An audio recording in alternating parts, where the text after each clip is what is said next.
Hello, sword people. Welcome to the Sword Guy podcast. This is your host, Dr. Guy Windsor, consulting swordsman, teacher, and writer.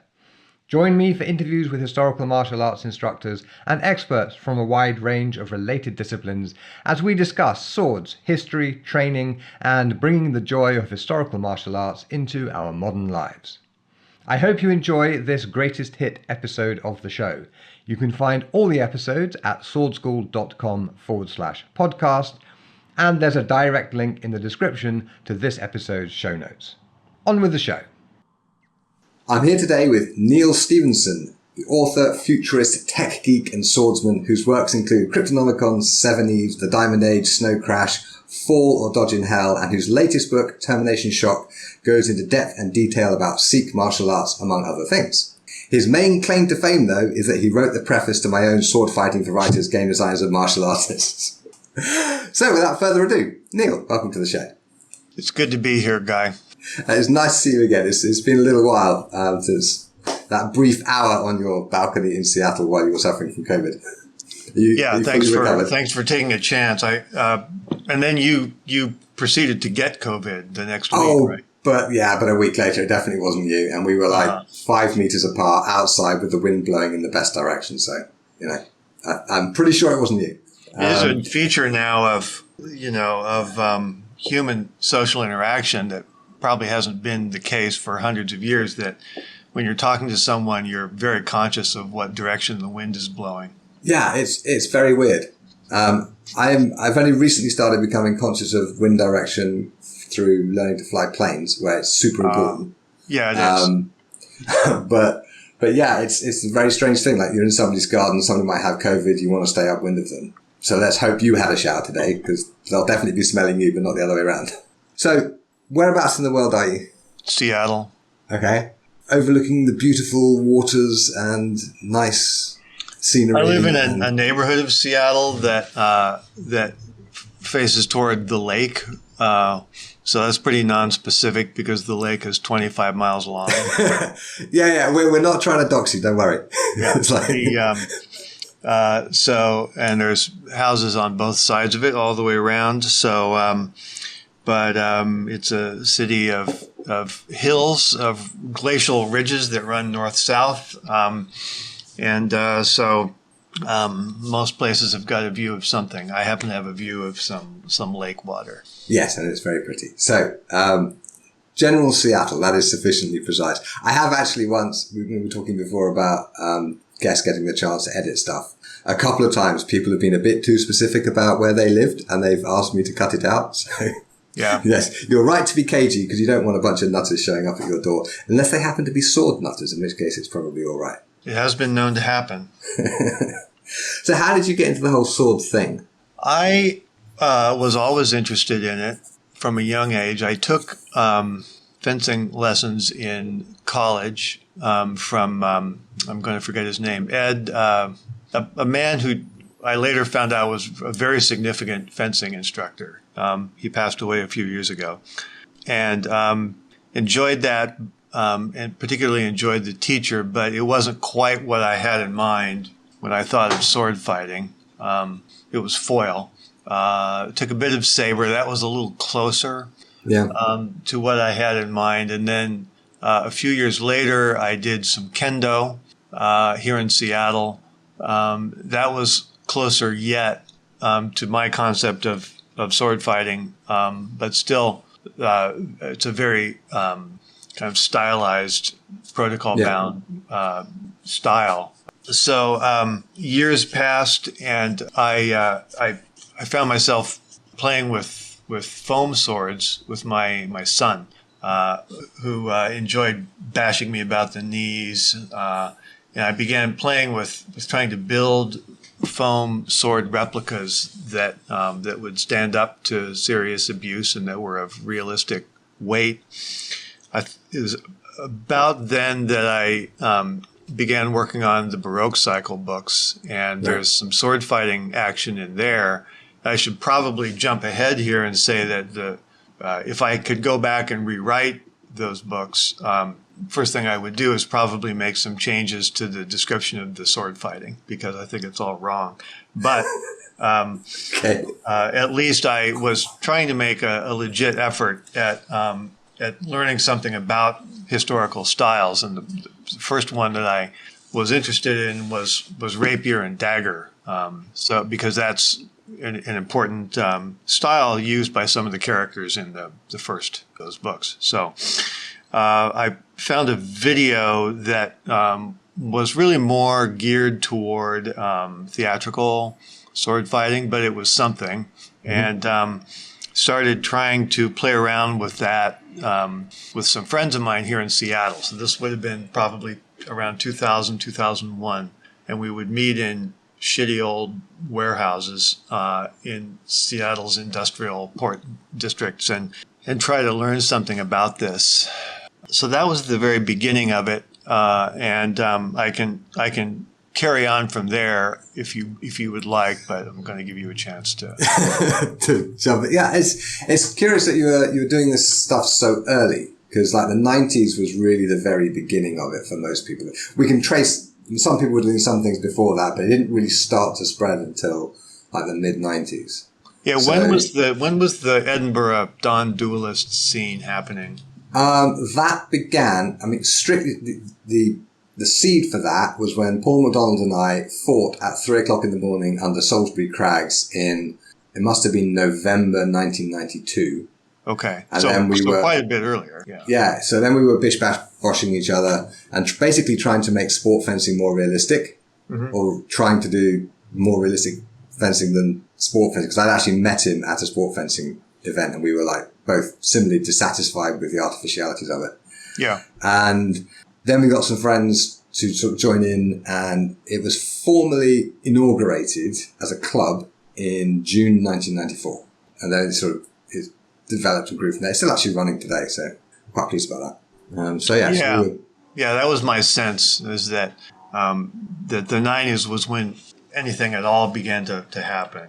And so is this why hero protagonist, incidentally the best name for the main character in a novel ever, for God's sake. Is that why he's basically doing kendo all the time? Because that's what you've done up to that point. Yeah, so that book was written in the circa 1989, 1990, and and so that's 10 years before the what I just described. So at that point I had done some kendo here in Seattle. That would have been about 1986, 87. So a few years earlier. So that was the closest thing I had to some specific knowledge of that style of I shouldn't call it a style, of Japanese sword fighting. Of course, today, I know a bit more because of having had contact with Ellis Amdur here in Seattle, and he knows a little bit about Japanese martial arts. I'm told he may have dabbled in it. In case the listeners haven't heard of Ellis Amdur, he has been training at the very highest levels in Japanese martial arts for about 50 years and is ungodly good with weapons. So. And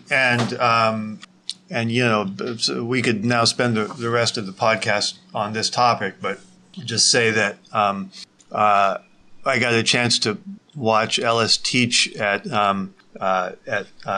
VIS, Vancouver International Swordplay Symposium, a couple of years ago, and we drove up from Seattle together, and we drove back down, and he spent a day or so covering kind of a small aspect of, I believe it was Iraqi Ryu, which has to do with a particular scenario where one person has a dagger and the other doesn't. So pretty narrow, specific set of moves that you can do in that situation. So I asked him on the way back, so of that martial art, how much did we see today? Was it 1%, 5%, 10%, 50%? And it was a pretty small number.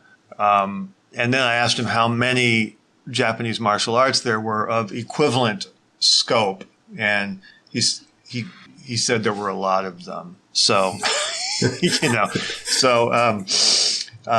so it's a big area, and if you watch these people do these styles, they're strikingly different from one another. So Araki Ryu is lots of screaming, lots of extremely aggressive, hard hitting.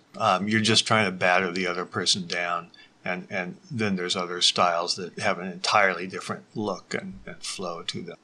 So you have access to these martial arts, because I'm sure Ellis would show you some stuff if you asked him. But I happen to know you are drawn more to George Silver and his paradoxes of defense. Why?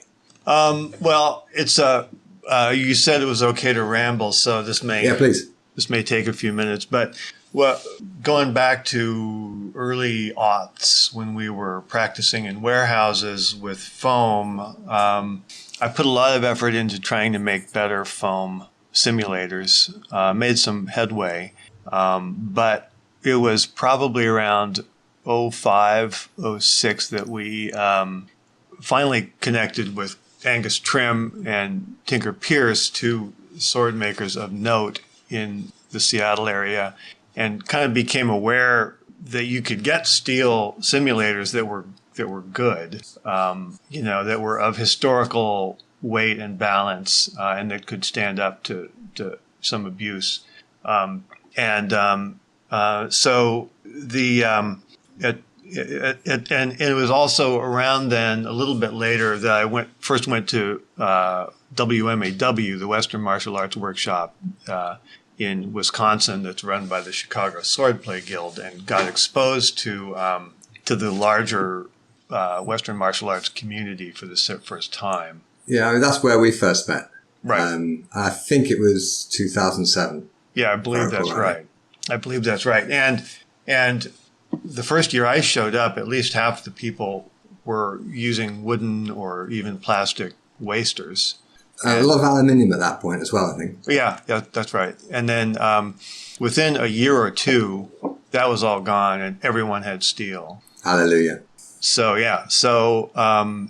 it was around then kind of the two things that we realized were that we should be using steel because it's better, and that the longsword in particular was becoming the dominant form, or the dominant weapon, let's say. And so at that point, we changed the name of the group to Lonin because the other groups we were in contact with, your school in Finland, the Chicago Swordplay Guild, Sean Hayes' school, Academy Duello, etc., all had people who were, each of those had someone who was clearly the leader of that school, the kind of the master, as it were. A lot of the lineages were all broken, so we can argue about the use of that term. Yeah, no, but you're right. I mean, I have a lot in common with these, or my school has a lot in common with these schools, and one thing that they will have in common is, yes, there's usually a founder who is still there teaching. Although my school in Helsinki has been doing just fine without me for the last 6 years. Well, no comment. It was always designed to be that way, because if it can't survive the loss of the founder, what's the point? Yeah. So, for sure. So, in our case, we did not have such a person. We didn't want to pretend that we did. And so it was going to be a masterless school. Mm-hmm. And so that made us think of Ronin, the masterless samurai. So we just mushed that together with longsword and came up with the word Lonin. And we even made a little glyph we mushed together a Norse rune and a Japanese character to express that idea. And so initially it was entirely longsword. We kind of started with German, using Christian's books and Christian Tobler's books, and kind of moved on. Started doing Fiore as well when good translations of Fiore became available. And that continues to this day, but another thread that got started was Bartitsu, based on Tony Wolf's scholarship in that area. Right. So we got his books, and we created a separate track within Lonin that was focusing on Bartitsu. Right. And that kind of has slowly morphed over time. So, the sort of classical elements of Bartitsu would be jujitsu, which Barton Wright sort of brought over from Japan, combined with Vinyi cane fighting, and a few other pugilism, Defense with a bicycle. Defense with a bicycle, and with a cane, where you use the crook of the cane to hook the other guy's leg or neck. All sorts of oddities. And, the humor of it, the kind of Monty Python-esque angle is part of the charm. So we would work on all of those. But the thing that's different between Seattle in, say, 2012, 2015 versus London, in the late Victorian era is that if you want to do jujitsu, it's everywhere. Sure. Both classic jiu-jitsu and Brazilian jiu-jitsu. And there's lots of people around who are much, much better at that than any of us. And whereas when Barton Wright was the only game in town, he was, he had brought jiu-jitsu over as this incredibly esoteric, amazing, new set of ideas. So to the extent that jiu-jitsu is a large portion of Bartitsu, we kind of ended up asking ourselves, what's the point of us trying to teach this? Can we even teach it in a responsible way? I think as a historical curiosity, you can. Yeah. I mean, as a this will keep you safe on the mean streets of Seattle, definitely not. No. But this is what they were doing in late 19th century London, absolutely. Yeah. But if you're not interested in just... You can treat it as a reenactment of a way of teaching jiu-jitsu from 100 years ago. Right. But yes, one questions the point. Yeah. Yeah. Okay. So we ended up, our focus then by default moved towards the Lacan, the cane stuff and so on, which is fine. Some Savat, but there's only so much you can do in those areas without expert instruction. But we did begin to add more sword work, because Nathan Barnett was part of the group, and he's part of a kind of a small but important lineage of silver scholars that includes Stephen Hand, Paul Wagner in Australia, and so in him we had someone who could really teach that material, and it's arguably a deviation from Bartitsu, which didn't emphasize sword work much.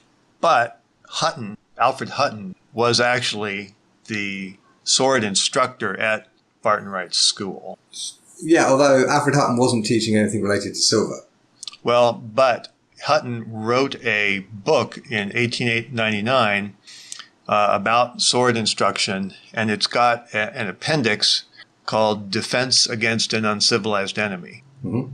So these are not terms we would use today, but essentially he's saying that it's phrased in a pretty dry, kind of sarcastic style, but he's saying that, if you are in the military in Afghanistan and you find yourself engaged in sword combat with one of the locals, he's not going to politely salute prior to the onset of hostilities. He's not going to confine his movements to a narrow strip back and forth.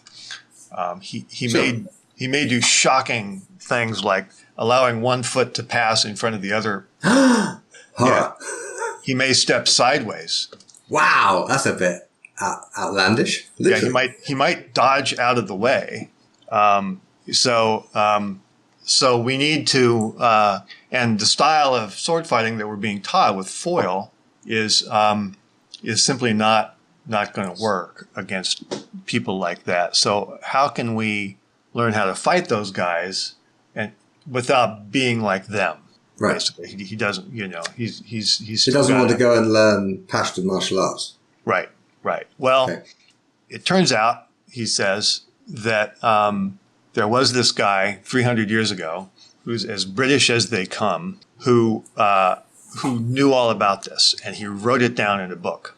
It was a guy named George Silver, and someone had gotten one of Silver's manuscripts to Hutton, and he had read it, and so that was our excuse for teaching Silver in what had started out as a Bartitsu. Because the sword instructor to the Bartitsu school can be demonstrated to have known about George Silver, and therefore who knows what Silverian stuff he put in his classes. And yeah, it's a pretty slim argument. Yeah.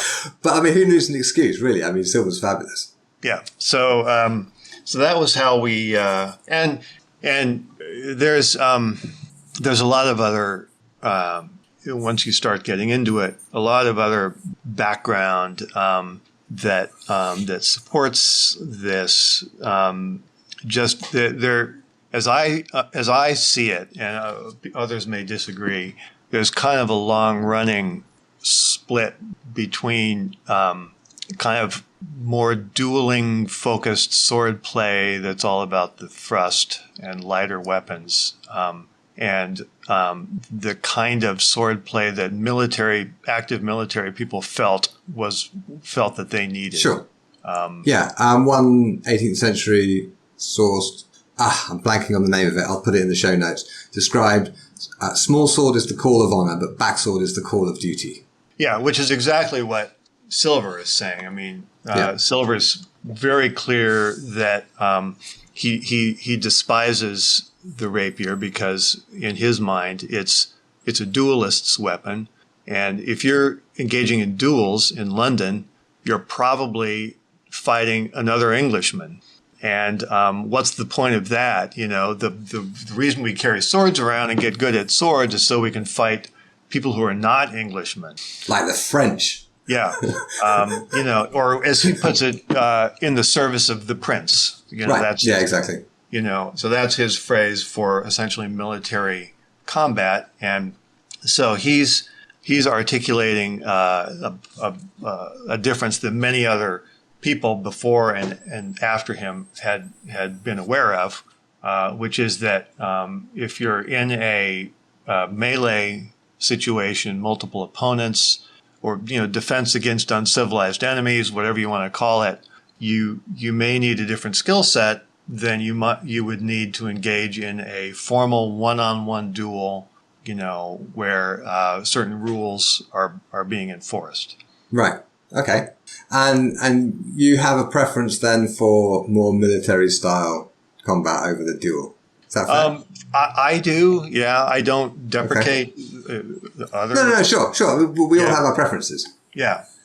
So the thing that always was interesting to me, and the reason I kept searching, until I found HEMA was, okay, what's real sword fighting like? Right. That's the question we all have to answer. And everyone has a different answer. Right. Because it means something slightly different to everyone. I mean, for some people, if the blades aren't sharp, it's not real sword fighting. For others, if it's not a tournament, it's not real sword fighting, and so on and so on. Yeah.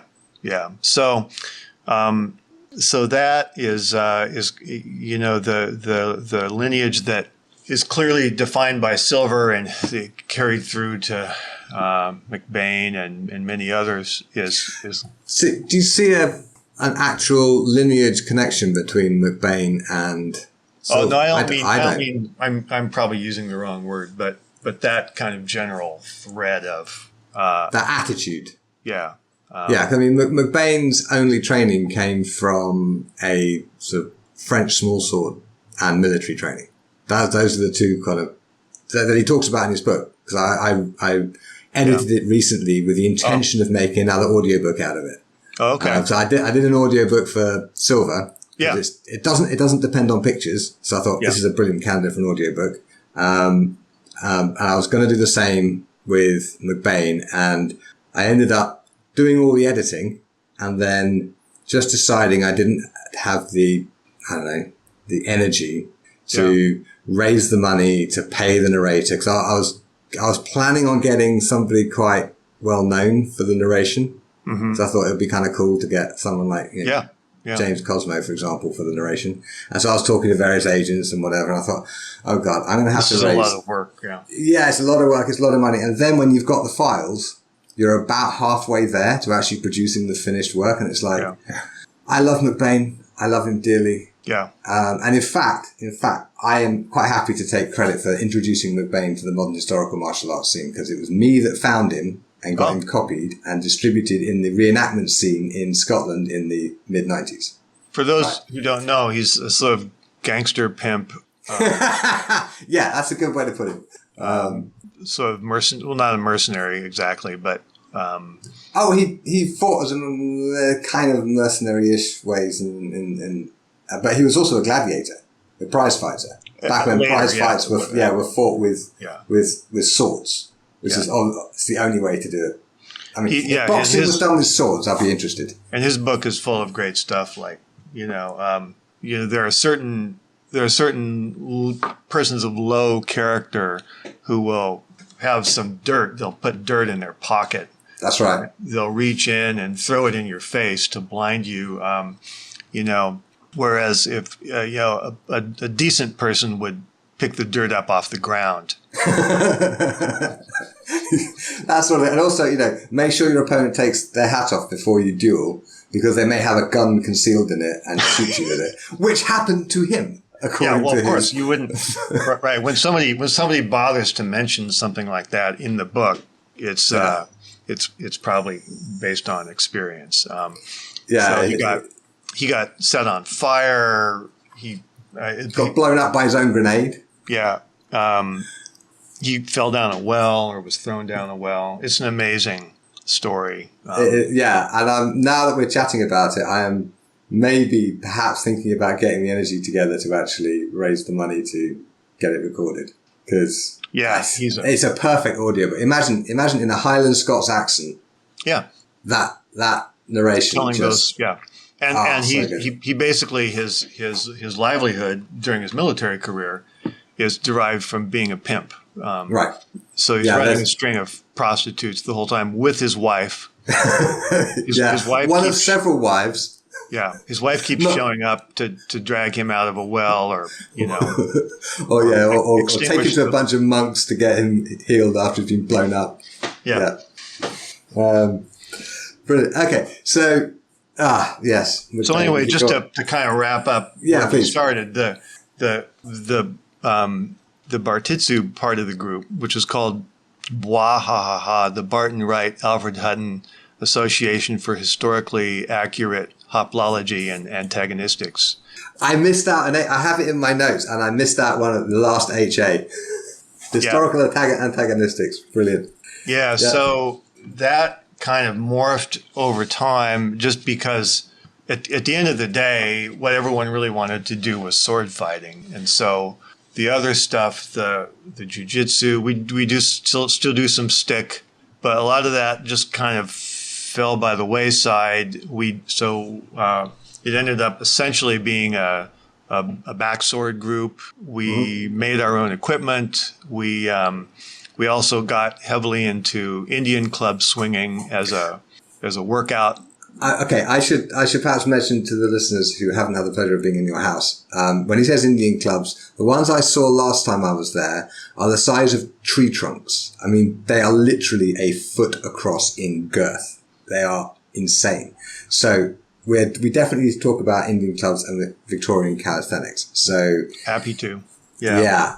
And I guess just also to close another loop, the other truly remarkable thing that emerged from all this is that Tim Ruzicki, another Don duelist, that's right, participant of old, he came over to Scotland to train with us for about a year.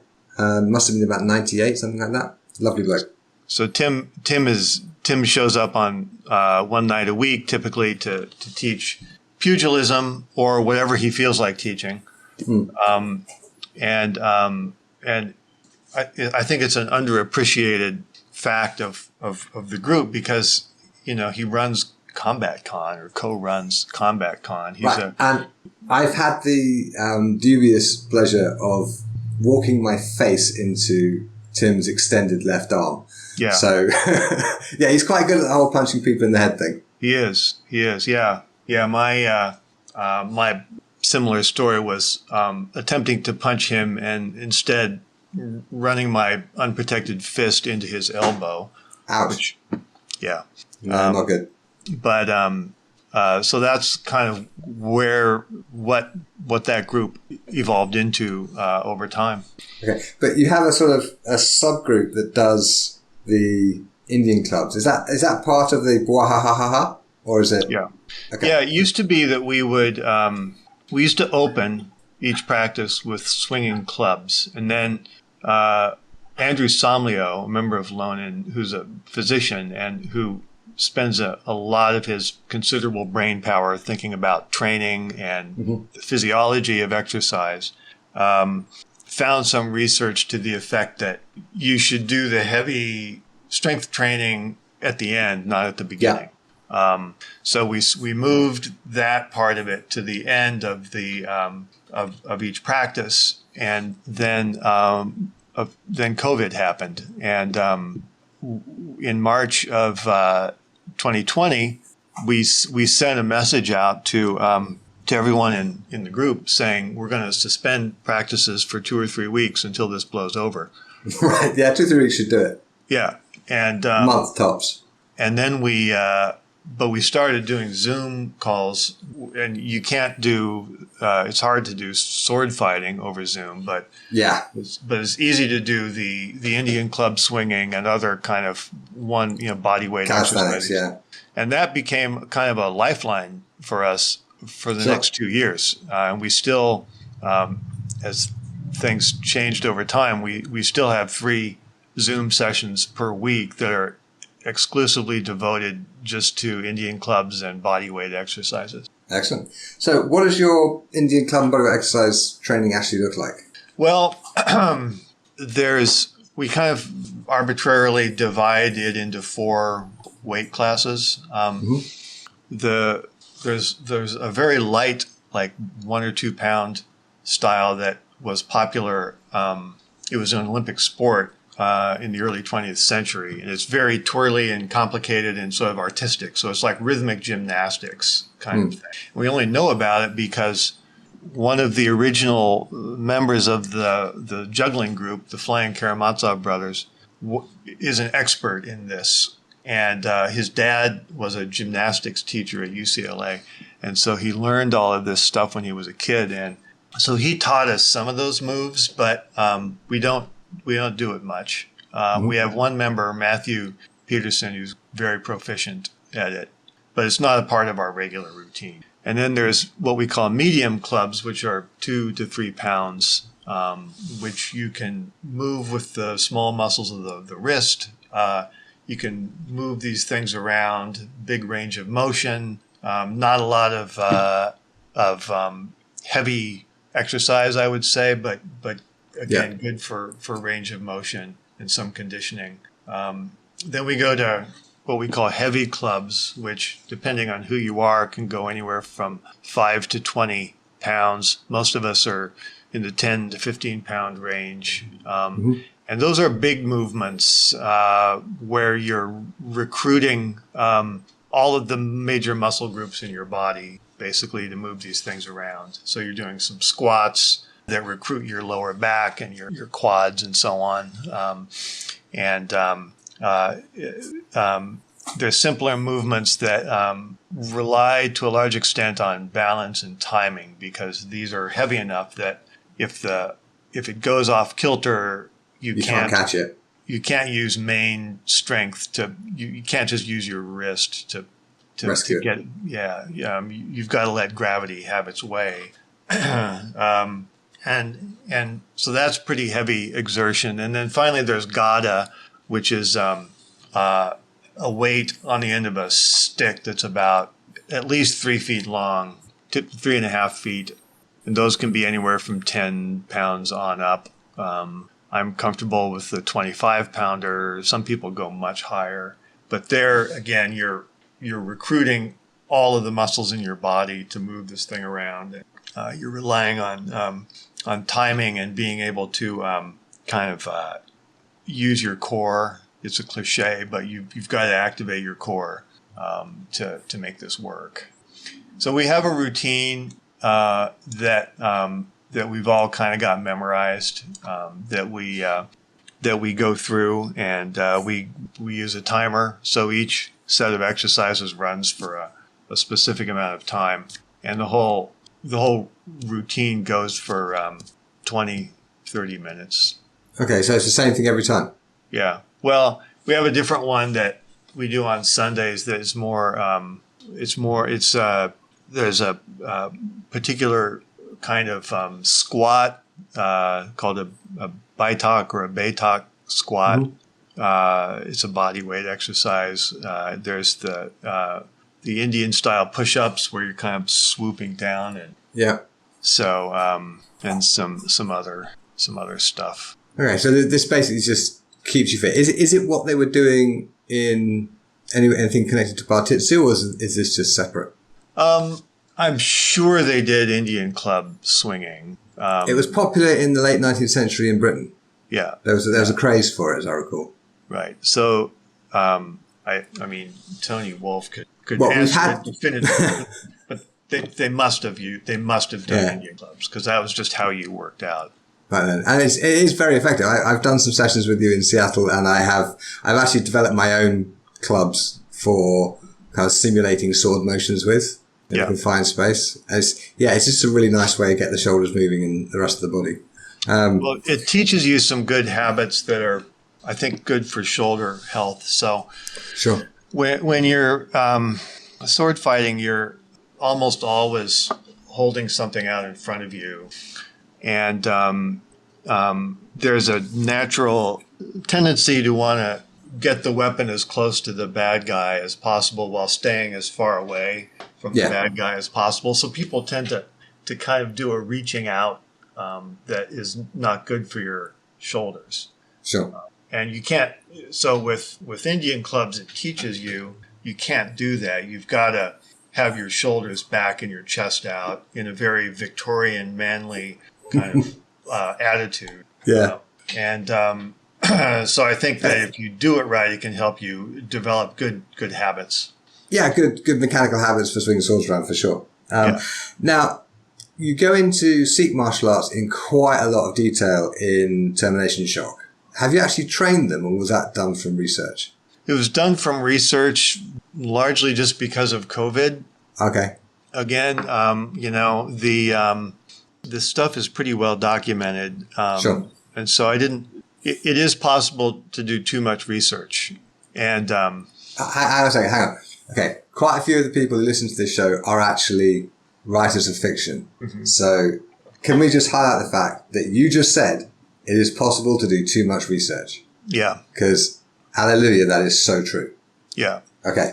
Particularly with sword fighting. So when we did years ago, 10 or more years ago, we did the Mongolia series of books. And I think more than one of us on that project saw it as obvious and natural that we would want to go really deep on the research, the martial arts research. And we actually got Ellis to come in and sort of act out a particular fight scene between a samurai and a swordsman. Yeah, and you got me in too to do some of the sword stuff. And you, that's right. That's right.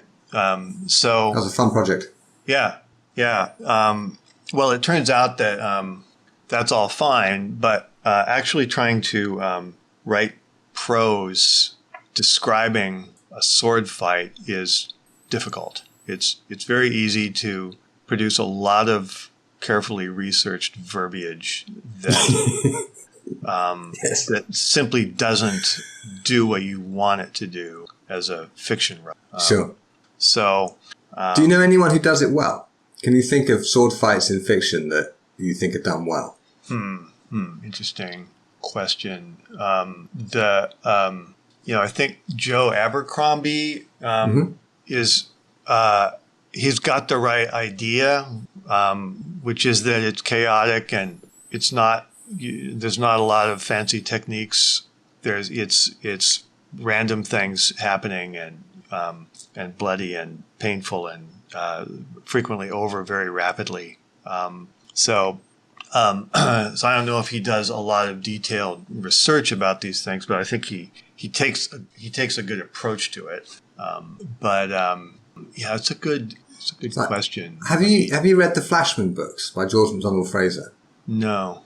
Okay, because I think that the violence in that is done extremely well. I mean, Flashman the character is this bully and coward and ne'er-do-well philanderer who ends up by accident and luck, with a Victoria Cross and a knighthood and the thanks of Parliament and all that sort of stuff. It all just comes out right in the end for him.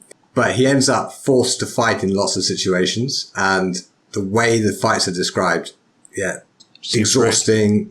Yeah, painful, and all the fancy stuff goes out the window. Yeah.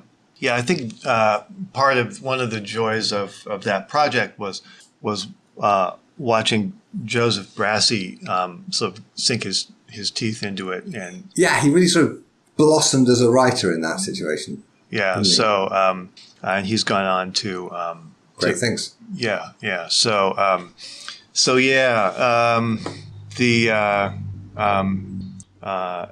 anyway, when I was working on the Termination Shock stuff, I kind of, part of me was frustrated that COVID was going to make it difficult to physically engage, with people who do this stuff for real. And part of me knew that it was probably for the better, because it's, particularly in a book like that, which is, trying to reach a fairly broad audience, to go into a whole lot of detail about how these fights work would have been kind of beside the point. Yeah, it's not, there's clearly a bunch of research, like how they prepare the training hall before class by digging it up and turning it over, all that sort of detail. It's really nice for the martial arts geeks who are reading. Yeah. But I think there's probably not so much of it that slows things down too much.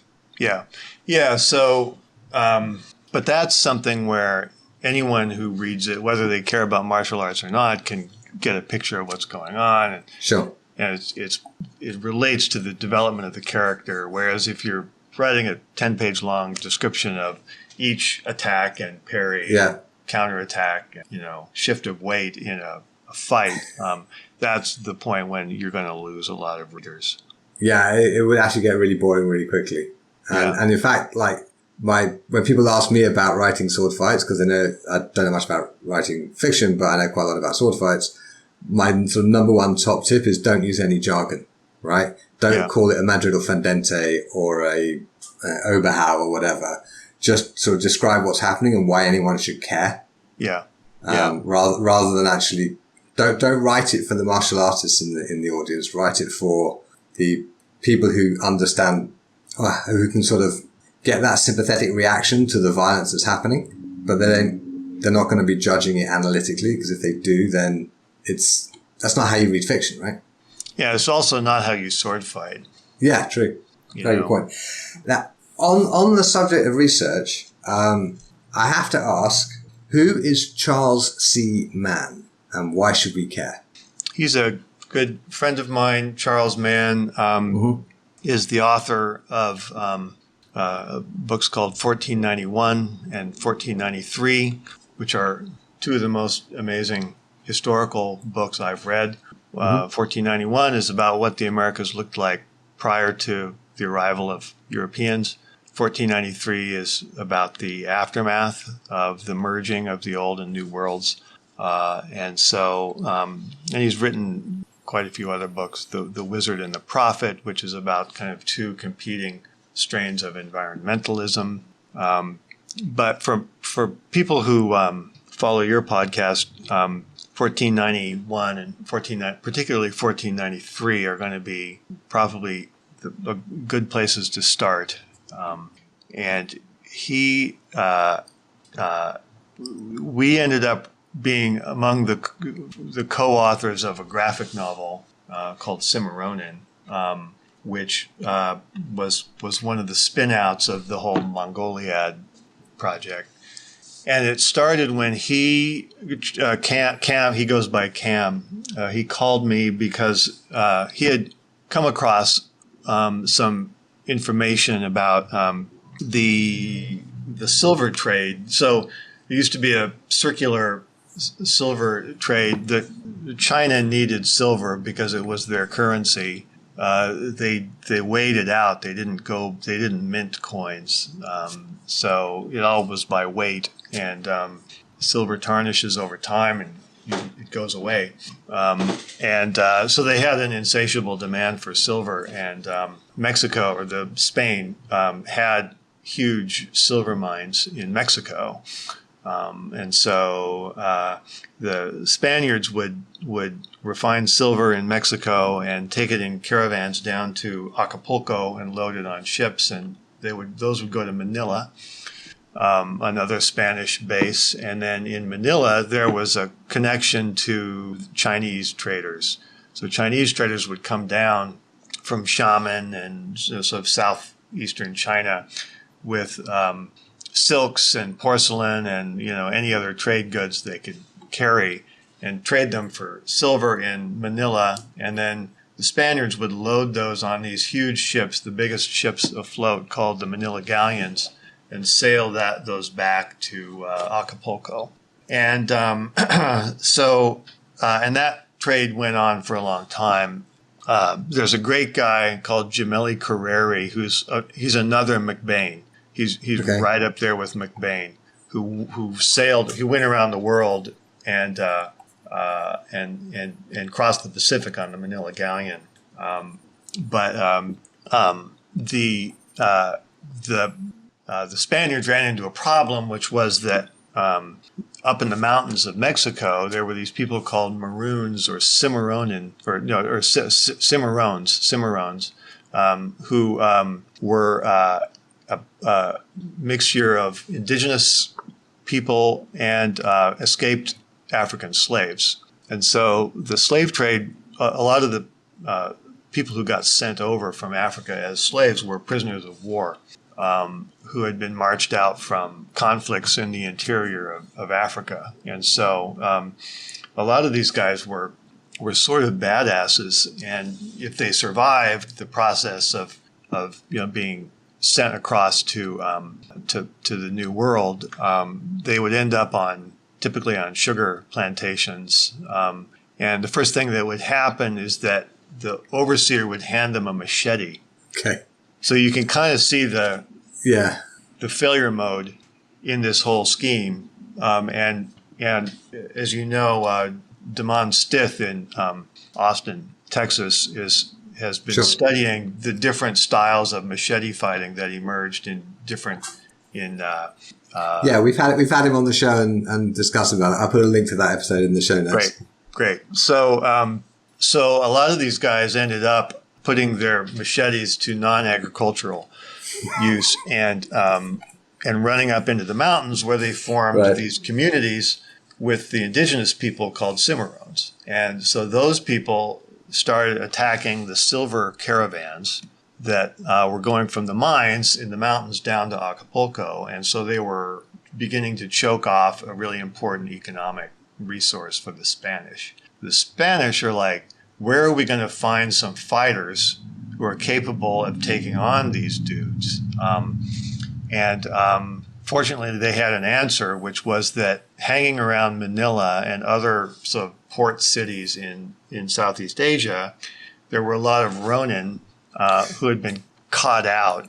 Okay, quick check. Is this fact from Charles Mann's research, or is this fiction from the story? This is all totally factual. Totally factual, okay. Yeah, totally factual. And so the way that worked is you probably know, if you know anything about Japanese history, was that the shogun just closed off Japan on a certain day. And if you were a Japanese person outside of Japan on that day, you could never come back. Right. So these guys were stuck, and so they became mercenaries and muscle.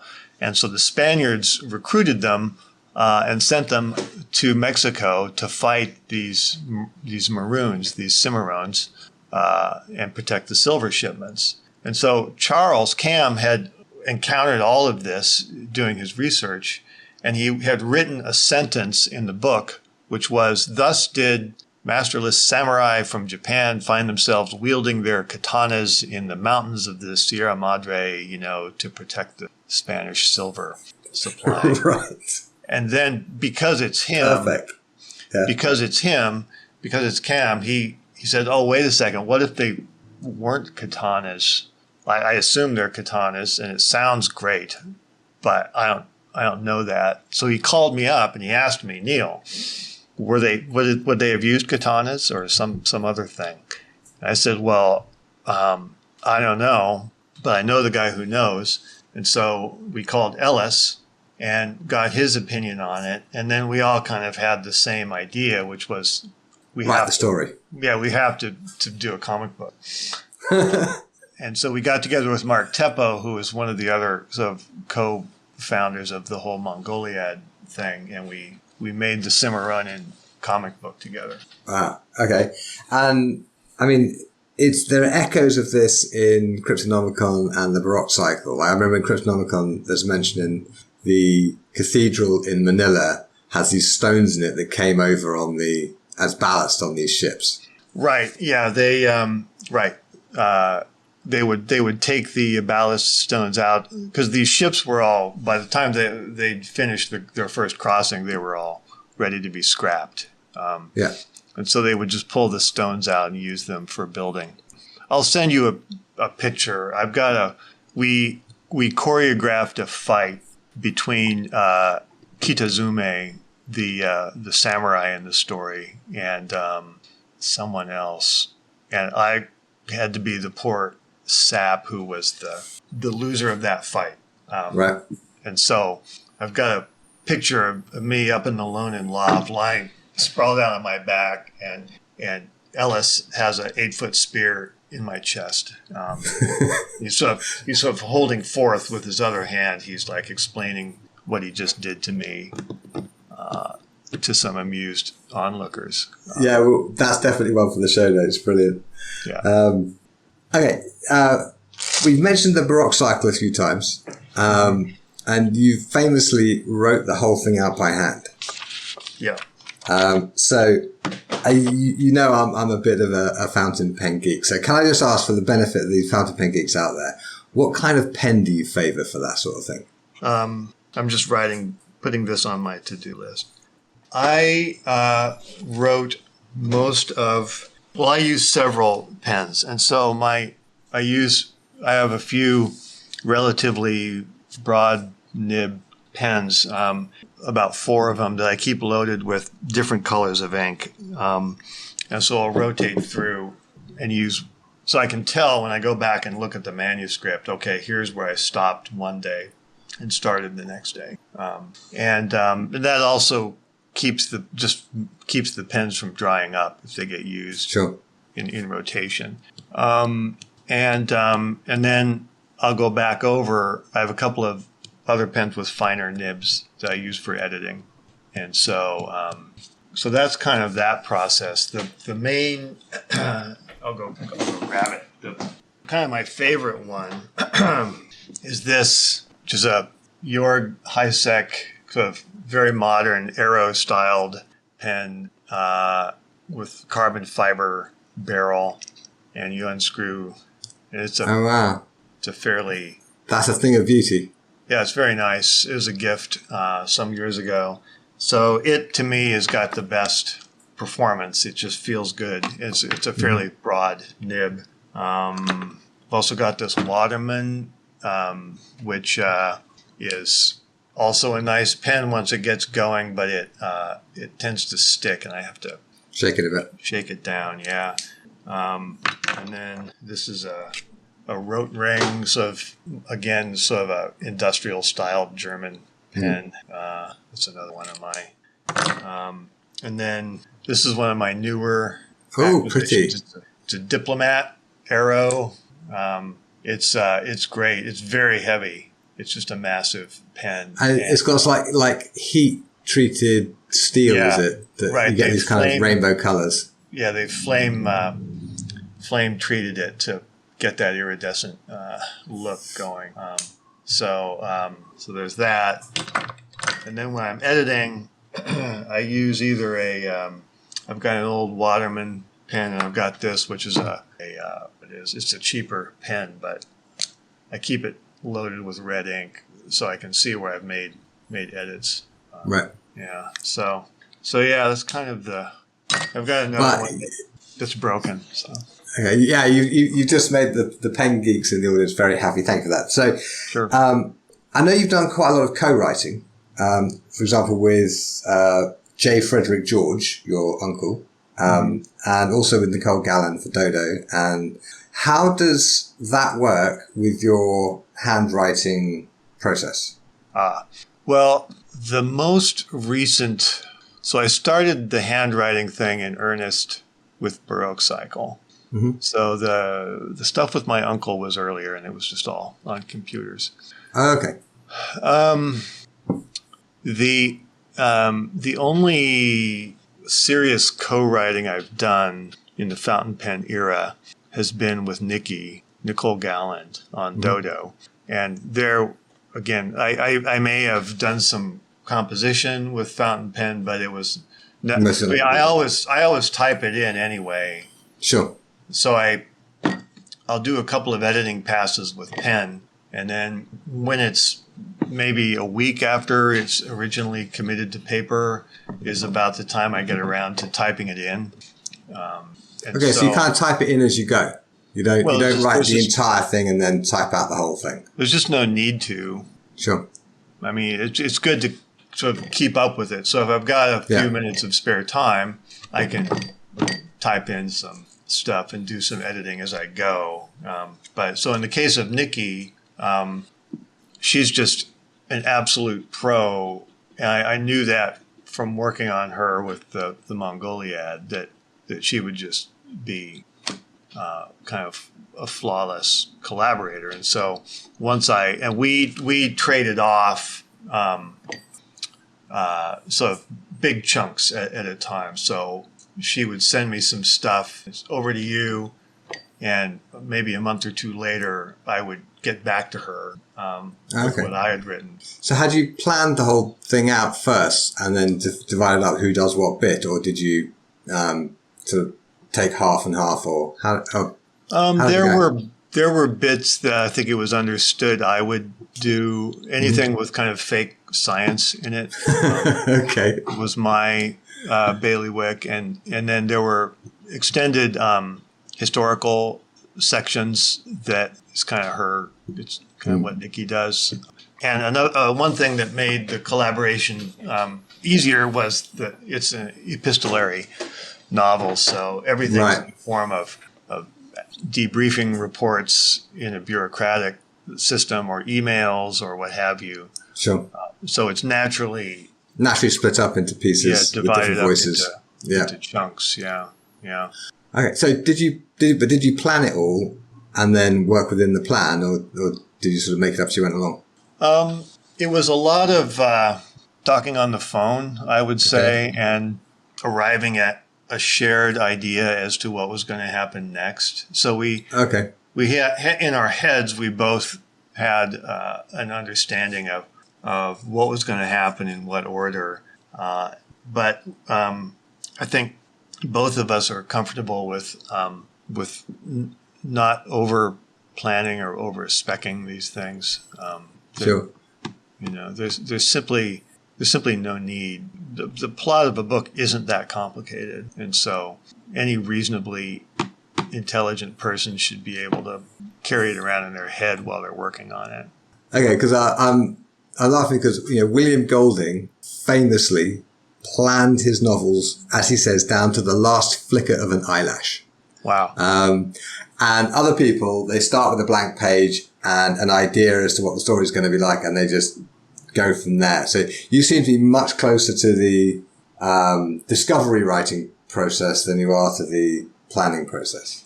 Yeah, which surprises me, because you're very scientific and methodical in your approach a lot of the time to other things. I do think it's very useful to have a notion of what the last chapter is going to look like. Mm-hmm. And so, in the case of Dodo, we knew that certain things were going to have to get resolved in certain ways, or Sure. any book. And then that does provide some structure to work within. But how you get there, I think, you're basically missing a lot of great opportunities if you hew too rigidly to an idea that you came up with during the first 2 weeks of the project. Interesting. Okay. Well, I'm very glad you said that. You've just made some of my friends very happy, because there's, you probably pay no attention to it whatsoever, but in the kind of broader fiction writing community, there's a lot of, Pantsers versus, plotters versus pantsers, or discovery writers versus planners, or whatever, who it seems to be a completely unnecessary and totally contrived argument, because presumably you write your novels however best suits you, and everyone is going to be a bit different in that regard, no matter what. Okay, so your novels often inspire changes to the culture. Like, Snow Crash gave us Metaverse and the idea for Google Earth and the term avatar, or at least popularized the term avatar in that context. And people credit Cryptonomicron with really lighting a fire under the idea of cryptocurrency and so on. So what do you think of what other people have done with the seeds you have planted? Unless somebody does something that's just egregiously terrible, I tend to sort of accept the compliment and move on. Right. This didn't become a thing I ever had to think about until after the Diamond Age was published, and I began to hear from a number of people who were inspired by the young lady's illustrated primer, and that I would get email. I'm part of a group we're going to build the primer. Do you want to work with us? That kind of thing. And it turned out that they were all doing very different things. Mm-hmm. And so it occurred to me that the best approach was to sort of not strongly back any one particular interpretation. Right. Yeah, of course. Unless it was obviously wrong. But you don't, by endorsing one group's work, you're kind of unendorsing the others. Yeah. Yeah. So you create your art, and how people respond to it is up to them. Yeah. There's another picture I could show you of when Amazon.com started building the Kindle. Yep.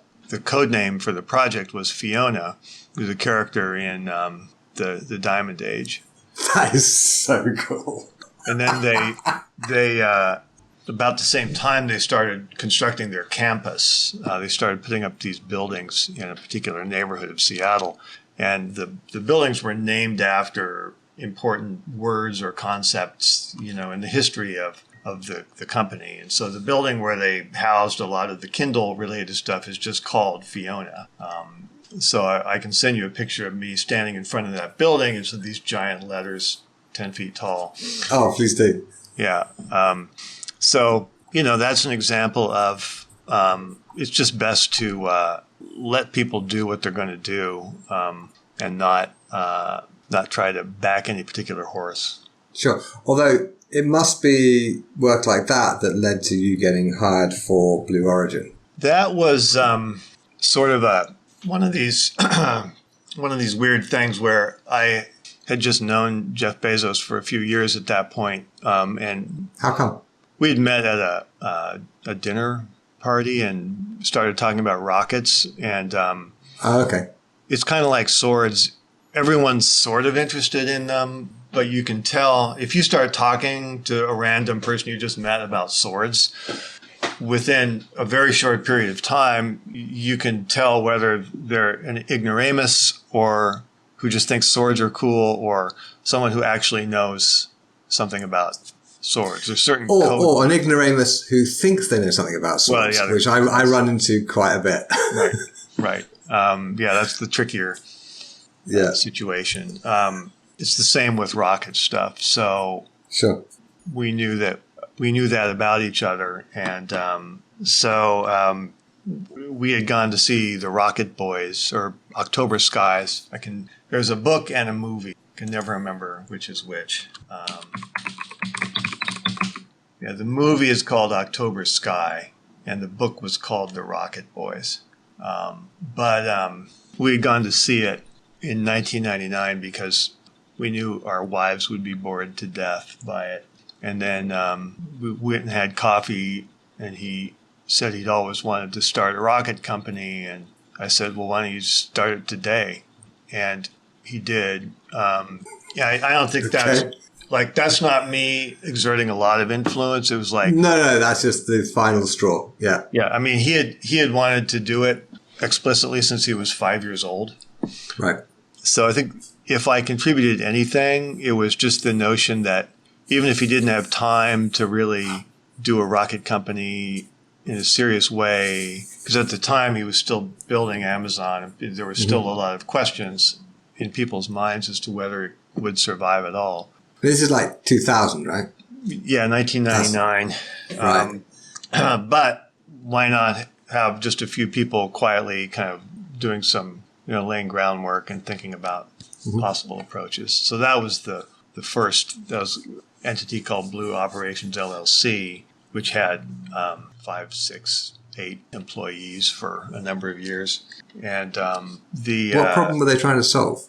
Well, basically, not a lot had seemingly changed since in 50 years. If you look at the big rockets of the Saturn V, I still don't think the Saturn V has been exceeded.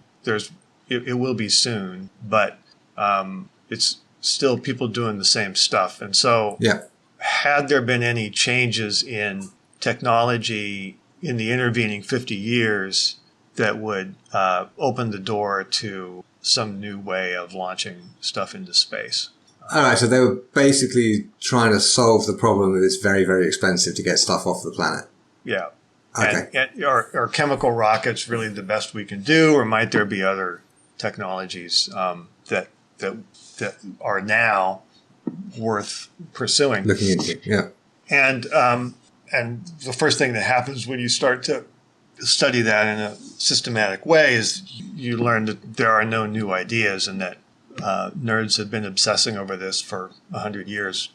And so it's really a case of, you can come up with some idea that you think is really cool, but inevitably you'll find that some Russian guy came up with the same idea in 1936 and figured out all the math. So it's really becomes almost more of a process of tracking that stuff down and evaluating it in the light of modern technologies.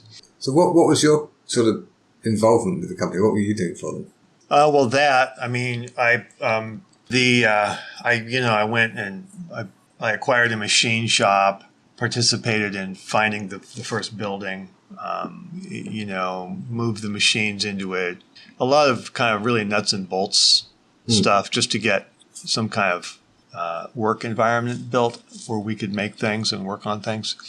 And then evaluating these different, typically we would find people who were expert in a particular form of propulsion technology. So, for example, the late Dr. Jordan Kerr was an expert in a kind of rocket that's powered from the ground with lasers. Oh, I've never heard of this. Yeah, you put a bunch of lasers on the ground along the path that the rocket's going to take. The rocket has a heat exchanger on one side that is aimed down toward the ground, and the lasers all converge their fire on it and heat up hydrogen. Right. And so you can put more energy into the hydrogen that way than you can by burning. I see. I was wondering what was the point of heating it up. But, okay, so does that actually work? Can that be done? Well, Jordan Kerr pursued it to the extent he could get resources for a while. There's no reason in principle it couldn't be done. It's one of these things where it would require a big engineering effort to make it work. And during the Cold War, trillions of dollars were put into making chemical rockets. So, right. So you're kind of having to compete with that. You've Sure. got a pretty high bar that you've got to reach. There's another version, a similar thing, that instead of using lasers, it uses microwaves. But it's the same. Okay. Same idea. So basic idea. So that would mean basically you need less fuel in the rocket, so the whole thing weighs less, so you can put more payload on for the same total mass of rocket. Right. Is that It's an exponential dependency. So the effectiveness of an engine is measured it's a number called specific impulse, which is measured in seconds. And the best you can get by burning chemicals like liquid hydrogen and liquid oxygen is in the low 400s. And people have spent billions of dollars trying to eke out, a few more seconds of right. specific impulse. But with this system, could have done 800 or better. Wow. So it's twice as much specific impulse, but because that is fed into a exponential equation, the increase in payload that you could get as a result is much more than a factor of 2. Wow. Okay. I guess all this sort of so in Seveneves when they're sort of escaping out to off the planet because everything's extinction is occurring. Mm-hmm. So you sort of indulged your fascination for orbital mechanics and rocketry and whatnot in that section of the book. That's where that came from. Well, I mean, yeah, I knew about that stuff as a result of working at Blue Origin for sure. And then just some of the details. I think what you find is that if you go a little into some of the nitty-gritty science and engineering of these things, you'll encounter things that you never would have thought of, but that add a feeling of reality to the story. So there was a really important moment where I went and visited a company called Planetary Resources. It's an asteroid mining company in Seattle that sadly is not operating anymore. But a lot of rocket geeks there were kind of brainstorming some of the ideas that show up in the part of the book that you're talking about. And one of those is that orbits are ellipses, and they can be very elongated. And the planet that you're orbiting is way down at one end of the ellipse, way down at one. And so in a really elongated orbit, you spend a lot of time way out in the middle of nowhere, just kind of slowly arcing around, and then you accelerate inward, and you get to the planet that you're circling, and you whip around that planet at tremendous speed and go shooting back off into space. You're weightless the whole time, so you don't experience acceleration, but visually, what you would see is the planet kind of rushing toward you and kind of snapping past. And so, I use that in the story because it's a physical reality. It's a true. It's really it's not made up, but it's a really cool visual. Yeah, and it reminds one a little bit of that Star Trek movie where they have the slingshot around the sun to get the speed up to come out. Because I never understood what they meant in Star Trek until I read Seveneves. They're like, oh, they weren't just making that up. That does actually work. Now in that case, what they're trying to do is change their direction. They're trying to they want to make a right angle turn or something, and so it's a slightly different maneuver, but it's the same idea. Yeah, you want to come really close, and a lot of changes happen in a short period of time. So what's with the bullwhip thing? So bullwhips are technology that's been around for thousands of years that can accelerate objects through the speed of sound. Right. Which is a remarkable fact. Yeah, there are bullwhips hanging on the wall behind me that you can probably see. I'm an Indiana Jones fan. What can I say? Yeah. So So that was one of the things I looked at. It was almost more of a symbolic move. I mean, I didn't actually think that we'd be making giant steel bullwhips to launch things into space, but it's a way of very cool. It's a way of saying, look, let's think about some really out of the box ideas. So I actually got a bullwhip from what's it called, David Morgan. Oh yeah, A company in Seattle. I went there and bought it from Will Morgan, his son, and studied the physics of those and how they work. And that's a whole deep. That's another hour and a half. No, yeah, huge rabbit hole we could dive into. Yeah, the first person who really studied it was a Scottish guy named Aitken, John Aitken, in the 1870s, who he was a protege of the Thompsons, the Lord Kelvin and his brother. Mm-hmm. So the knowledge of how those things work goes way back. Right.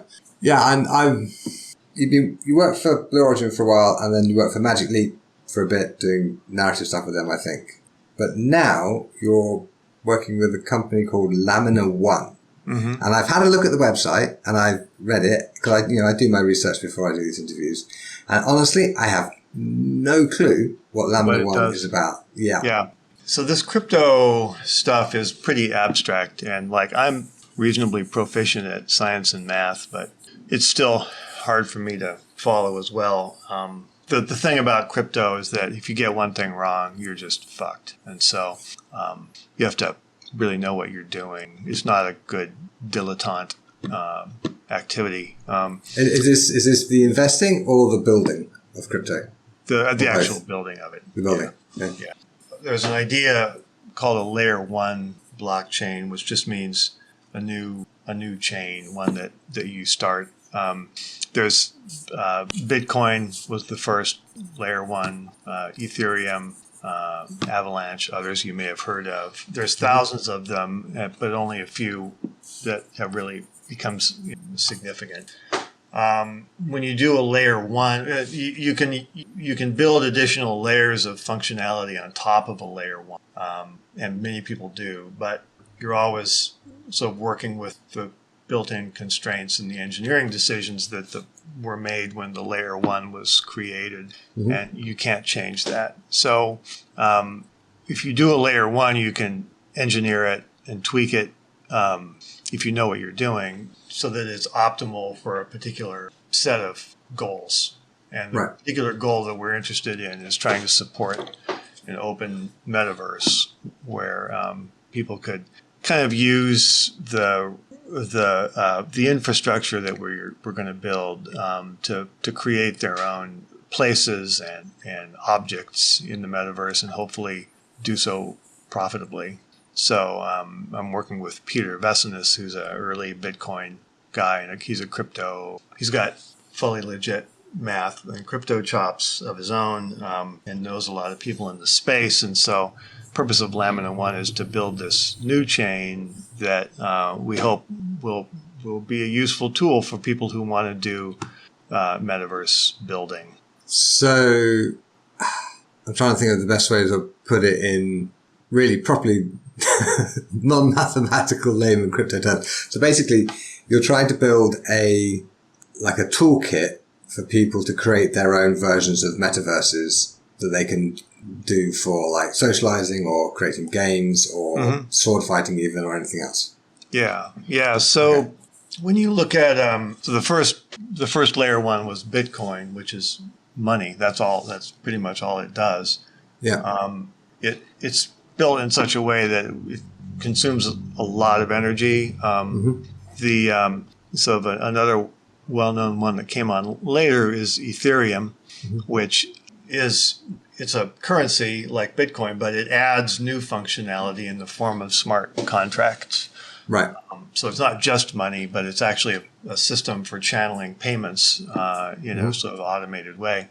And so every few years there's a new some major innovation that comes along and adds some new. So if you think about what it would take to build experience in the metaverse, we don't say game, we say experience, but You could think of it as a game. You've got a virtual environment that's populated with avatars, and it's got buildings, it's got environments. There's a bunch of stuff that has to be placed there in order to make it work. And each element of that is a fairly complicated bundle of art assets and sound and programming that has to be created by someone. And so those people aren't going to do that unless they get paid. Sure. Like most of the people who know how to do that are, employed in the happily or otherwise in the game industry. Sorting out all of the who's responsible for what and who should get paid if the thing is successful is a fairly complicated matter. So Laminar 1 will sort of make that more accessible to people who want to build stuff in it. Yeah. Okay. And how is it different from Zuckerberg's metaverse horror? I don't know that much about what those people are doing because we don't talk to each other. But sure. The one is the basic question you have to think about when you're using any service or website is how is this being paid for? Mm-hmm. So when I go to the Steam store or the Epic store and buy a video game, that's quite transparent. Right. There it is. It says, here's this game. Here's what it's like. It costs $12. Right. So I give them my credit card and they get money. Money disappears from my bank account. I have the game. It's all very clear. In the case of social media sites, you never spend any money. It's always free. And so you do need to ask yourself. There's a line in Harry Potter where someone says, I think it's Mr. Weasley says, never trust anything if you can't make out where it keeps its brain. Right. And there's a similar adage, I can't remember who said it first on the internet, which is that if you're on a website and you can't figure out what the product is you. Yep. Sounds like something Jared Lanier might say. So, it wasn't Jaron, but it was somebody else, and I need to settle this because I keep quoting this. You can find it easily. Sure. I don't know what Meta is planning and how they intend to make money off what they're doing, but if they're using the same model as they used for Facebook, it's advertising. Yeah, well, it's advertising, but it's deeper than just advertising. It's you know. Is what Jaron says, behavior of users modified and made into an empire for rent, otherwise known as bummer for short. Yeah. So, okay, so you're Jaron, and so I don't need to belabor that. With an open system, anyone can do whatever they want. You can't impose top-down, controls on how it gets used, but we would certainly hope that a different economic model would prevail in the metaverse that we're talking about. So it's like the difference between YouTube, which I quit some years ago because I disliked their model, and Vimeo, where I am the customer and they host my videos for me and I pay them for that, and that makes me very comfortable and there's no ads. Whereas on YouTube, I'm producing content to sell ads for YouTube. It doesn't sound like a good plan to me. Well, you're constantly shilling your own channel, just begging with people to click like and subscribe. Right. Because then you get this fraction of the advertising revenue. Yeah. Right? It's just the numbers just don't add up for me at all, because the amount of money the companies paying for the ads are paying for the ads. They must be making more money than that from their product, or they wouldn't be worth running the ads. And YouTube is getting most of that money and giving some tiny fraction of it to the content creators. And it's like, if you have to get like 10 million views to make any kind of money, it's like, it's just a race to it's horrible. Ugh. Yeah. So, and, there's no guarantees, making a living is always hard, but, sure. But at least we can set it up in such a way that it's an understandable economic transaction and not some mysterious skullduggery going on behind the scenes with your personal data. Okay. So you're building a transparent platform for people to build their own metaverses on. Okay. And you will monetize it in some way, probably by those metaverse creators paying you for the service, I would guess. Well, tokenomics or crypto economics takes a while to get used to. Basically, these tokens circulate and have value to the extent that they're being exchanged for goods and services. Mm. So we know that dollars and pounds and euros have value because people use them to buy potatoes and gasoline. In the case of currency that's used in the metaverse, what people would be buying would be experiences or elements of experiences. And, right. If that actually happens, then those tokens have value. And if you own tokens, you make money, or you own money. Yeah, so let's say I had a sword club where we would sit around and drink virtual brandy and smoke virtual cigars and chat about swords in an erudite manner, of course. Mm-hmm. People would pay to be members of that club, and the club would pay land rent to Lamina One for the use of the land that it's built on. Yeah. Basically. Yeah, that would be a model that makes sense to me. Yeah. Okay. There'll probably be others as well. So in my head, you're a sword fighting dude who writes books, because those are the two ways that we tend to interact, right? Mm-hmm.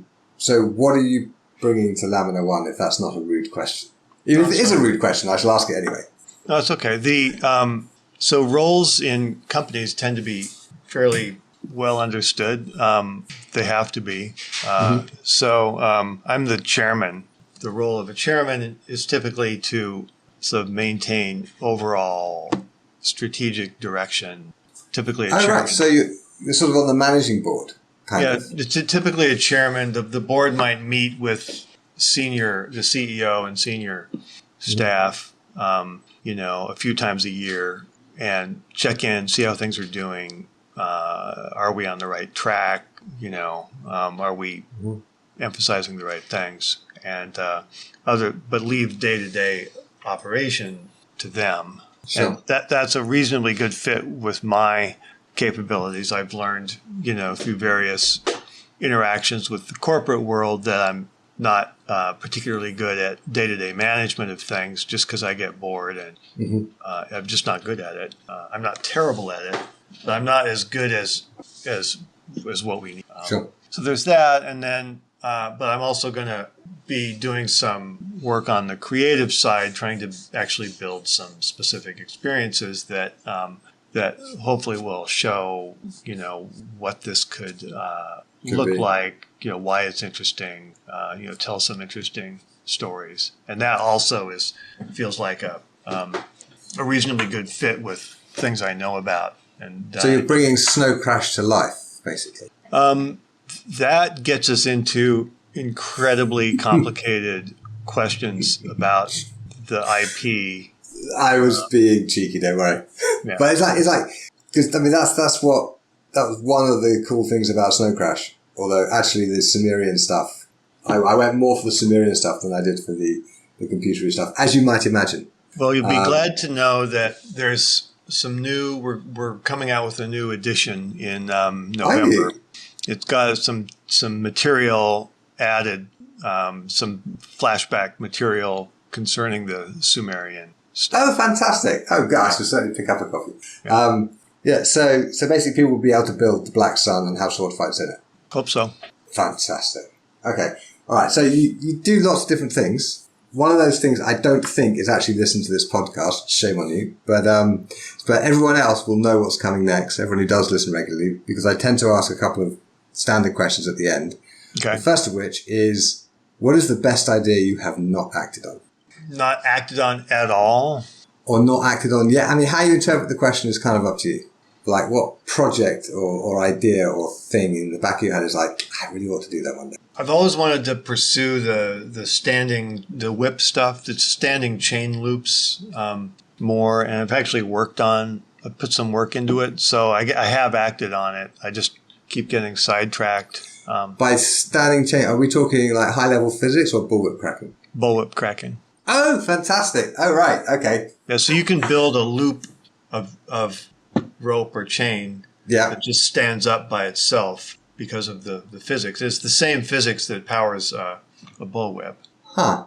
Okay, So what do you do with it? it's really just more of a curiosity. It's more of an art project. Okay.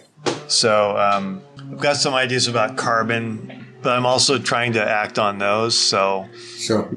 it wouldn't be right to say I haven't acted on them. Well, yeah, I mean, the whole of Termination Shock is all about carbon capture versus geoengineering with sulfur. And Yeah. if people are interested in your ideas on that, I think, is it fair to say they should just go and read Termination Shock because you sort of cover it all in there? Or do you actually agree with how the novel turned out? Well, I don't think anyone thinks that solar geoengineering is the real solution, but that's why it's an interesting novels in which everyone agrees about.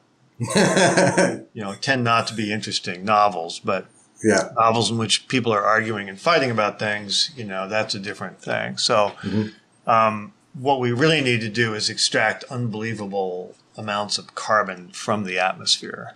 Right. And so if solar geoengineering has a role, it's just to keep everyone from dying while we do that. Right. So it's like a delaying tactic. Yeah. Yeah. Okay. It's giving you more time to practice your standing whip thing. What's it called again? Well, I call it an Aitkenator because of this Scottish guy I mentioned, John Aitken. Okay. He actually built these things and wrote a big paper about them. An Aitkenator. So the best idea you haven't quite acted fully on yet is you're going to build an Aitkenator. I would like to, but I just think that there's other. If you're capable of building an Aitkenator, you're probably capable of doing other things that are maybe more useful. Okay. So we'll see. And then just in the kind of literary or creative domain, I really would like to see television series made of the Baroque cycle. Oh God, yes, me too. Which would be, it's a bit of a pipe dream, but honestly, of all of your novels, apart from its gigantic length, it's probably the most filmable. That's what I think. And the length really isn't, if you think in terms of long-running miniseries like Game of Thrones or whatever, the length is a feature, not a bug. Right. Well, I would really like to see that happen. Yeah, me too. But yeah, though we do have to fix the sword fights first, Neil. Come on. Yeah. Well, that would just be an opportunity to do exactly that. So anyway. All right. Now, my last question. If somebody gives you $1 million or similarly, like large chunk of cash, life-changing amount of money. Well, no, because you can't spend it on yourself. How would you spend it to improve historical martial arts worldwide? Really good question. I'm kind of suspicious of top-down, here's how it should be kind of approaches, because and it wouldn't work anyway because it's such a vociferous community. So like trying to impose anything is going to fail. Right. Agreed. People have tried in the past and it did not go well. Right. So I think it would have to be more bottom-up enabling. Maybe some improvement in gear. Like maybe there's some really transformative work that could be done with, industrial robots or something. If you could mount a simulator on a robot arm or something like that, and then have a sort of training partner, get in a lot of reps. It's a great question. Okay. One to think about. Yeah, it's a pretty energetic community, and it seems like people will do things. People get things done on their own. So, but yeah, if you could do simulations, if you could train more consistently, more satisfactorily, that might be. The problem with games is getting the feedback. Yeah. The force feedback, and there's actually ways to deal with that. But you could imagine that if you're holding a sword hilt that's just connected to a robot arm, these things are incredibly precise. And so if you're moving it in free air, it could just give enough feedback to feel like a sword of realistic weight. Could it actually, let's say your imaginary opponent parries, could it actually stop your sword? Well, then it could do that. Yeah, I think. Wow. 'Cause So that is the problem, really. yeah, With all sword fighting I've ever seen on a video game, the problem is I can't stop your actions with my actions, and you can't stop mine. right. So Whereas in real life, when the swords come together, depending on exactly how they come together, but there's a fairly good chance they're going to stop. yeah. I mean, by and large, people try to avoid that. Yeah, of course. But when my attack meets your parry, my sword is forced out of its line, and sometimes it's forced to a stop. Sure. Yeah, and I think I'll bet that modern robot arms are good enough to. They might not be perfect, but I'll bet they're good enough to give you that. So you would develop a historical martial arts appropriate robot arm sword simulator with your $1 million. Yeah, it would take more than $1 million. But It certainly would. yeah. But maybe not a lot more. I mean, I don't know. Okay. Well, let's go with that. Let's just give you the money and see what happens. Yeah. I mean, it's imaginary money, so I can give out as much as I like. It's great. I've given out so much money on this show. It's fantastic. Brilliant. Alrighty. So, well, thank you very much indeed for joining me today, Neal. It's been great seeing you again. Yeah, it's been most enjoyable, and I hope you're getting good use out of your falchion. So I hand it over to you. Am I ever? Oh, it's there on the rack, and it's just it has this bizarre property of turning me into an evil pirate every time I pick it up, which is why I love it. Yeah. Yeah, well, you've learned something about yourself. Or maybe you knew that already. Thanks for listening. You can find the episode show notes at swordschool.com/podcast, where you will find transcriptions, photos, videos, and links for this episode. You can find a direct link to the show notes for this episode in the description. Join us next week for another cracking conversation. See you then.